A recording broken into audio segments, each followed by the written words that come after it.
para mabigyan po tayo ng mas malawak na perspektibo kaugnay pa rin po dito sa napipintungang pag-issue or ito hong pagsisilbi ng arrest warrant laban kay Senator Ronald Bato de la Rosa. Makakausap po natin ang isa sa mga accredited counsel ng International Criminal Court, accredited lawyer ng International Criminal Court, si Attorney Ramses Victorios Villagonzalo. Magandang araw ho sa inyo, Attorney Ram, si Bombo Genesis at Bombo Jai ho ito.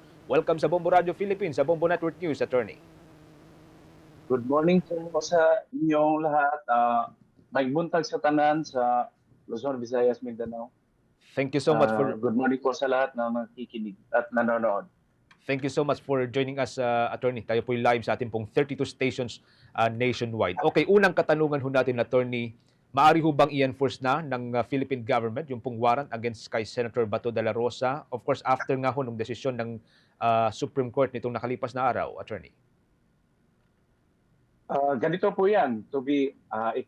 First things first lang po, i-clarify ko po na I am not representing any of the victims before the ICC and I'm not also a counsel of Senator De La Rosa in any case. So, ang pagsasalita ko ngayon is purely an academic and neutral discussion. Opo. Regarding po sa tanong nyo, dalawang perspektibo po yan. Sa mata po ng ICC at Philippine government, wala na pong hadlang. Pwede na pong dakpin si Senator Bato kasi meron na ring denial ng PRO. Pero sa mata po ng kampo ni Senator Bato, kung ang pagbabatayan po natin yung Philippine law, hindi po siya maituturing na pugante or fugitive. Kasi there's no warrant of arrest issued against him by the local courts. Pero kung titignan din natin, fugitive siya sa mata ng ICC or fugitive siya sa mata ng Philippine law, it does not matter ngayon kasi ang uhuli sa kanya, pareho lang. NBI, PNP na sakop ng Philippine Interpol Station. So, it is immaterial already kung fugitive ba si Senator Bato sa mata ng ICC or sa mata na under the Philippine law. Kahit yung view nila, the opposite, which is normal naman, hindi rin magmamatter.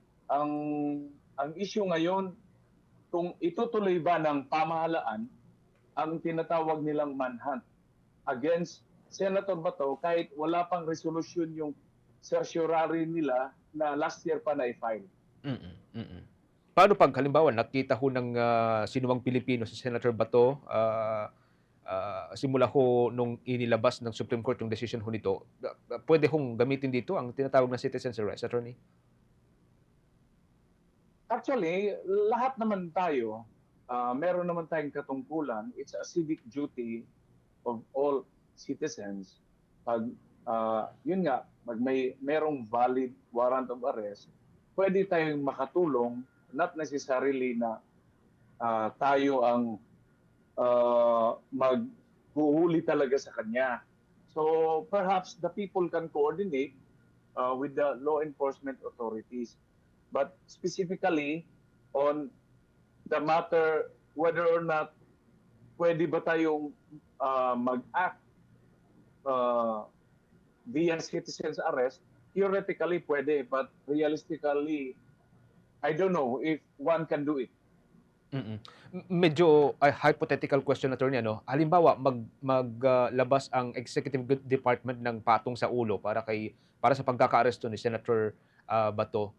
Unang katanungan, will this be legal considering na hindi na ho tayo member ng International Criminal Court, Attorney? Anyway, offer of rewards for capture of a fugitive has always been an executive tool. Okay. Legal naman po yan. O wala pong problema niyan. Even if yung arrest ay galing po sa isang international organization which is hindi na technically member ang Philippines. Yes, pero yun din naman, we will go back to the Rome Statute na kahit nag-withdraw na po, Opo. meron pa rin pong obligasyon ang dating miyembro na ipatupad yung mga prosesong ganyan. Okay. Another hypothetical question, paano kapagka, maaresto po si Senator Bato 'no? Kasi ang mine-maintain pa rin po sa ngayon ng kaniyang, mga counsels that hindi pa po nare-resolve yung main issue do'n po sa may Supreme Court, which is yun yung, kailangan ba ng local intervention doon or ng local judicial authority para doon sa, warrant of arrest laban kay Senator Ronald Bato de la Rosa. So, since hindi pa po nare-resolve 'yun, and in case na maaresto si Senator Bato, puwede pang questionin ito ng kanyang kampo doon sa Supreme Court, or I mean, puwede pang questionin yung kanyang pagkaaresto doon sa Supreme Court, attorney? Ganito po yan, sir. Ito yung ilang beses ko na pong binasa at pinag-aralan. It's a clash of laws. Opo. Actually, it's a clash between Article 59 ng Rome Statute as against Section 17 ng RA 9851. Ganito po yan. Dalawang possible scenario po yan. Yung unang scenario po, para actually on both laws that I mentioned, dapat mahuli muna ang nasasakdal. Not necessarily Senator Bato. It applies to everyone because this is an academic discussion. Halimbawa, nahuli na yung isang nasasakdal na merong warrant of arrest galing ICC. Pero Filipino siya, ha? He could be anyone. Ganito yan.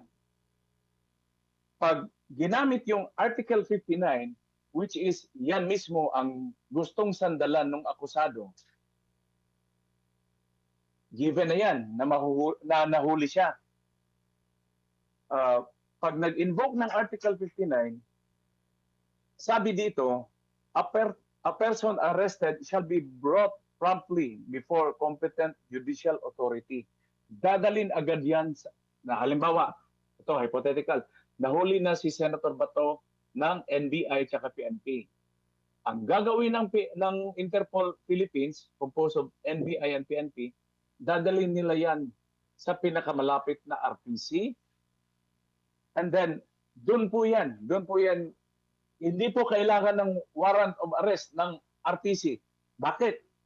Ang sabi lang naman ng Rome Statute sa paragraph number 2 nung Article 59, a person arrested shall be brought promptly before the competent judicial authority in the custodial state, which shall determine, in accordance with the law of that state, that a warrant applies to that person. Second, the person has been arrested in accordance with the proper process. 3, the person's rights have been respected. Ibig sabihin po, proper identification. Siya ba talaga si Bato or ibang tao yan? Number 2, nabasahan ba siya ng karapatan niya under Miranda Doctrine? Number 3, wala bang torture or unnecessary violence or force na na-employ sa kanya? Yun lang po. Hindi po yan equivalent to RTC, warrant of arrest. Okay. Ang ibig sabihin niyan, maglalabas ng order yung competent judicial authority na magde-determine whether or not yung Article 59 na comply ba. Yun lang po, hindi po yan warrant of arrest in addition to ICC warrant of arrest. Order lang po yan na i-determine ng judge kung properly identified or siya ba yung nasa warrant of arrest, nabasahan ba siya ng Miranda rights, wala bang pambubugbog or torture na nangyari laban sa kanya nung inaresto siya. And then, yan yung first scenario. Yung second scenario po, di ba, dapat para mag-operate yan, may nahuli na. Ito po yung sinasandalan ng OSG at saka ng Philippine government. Ito po yung Section 17 po ng RA 9851.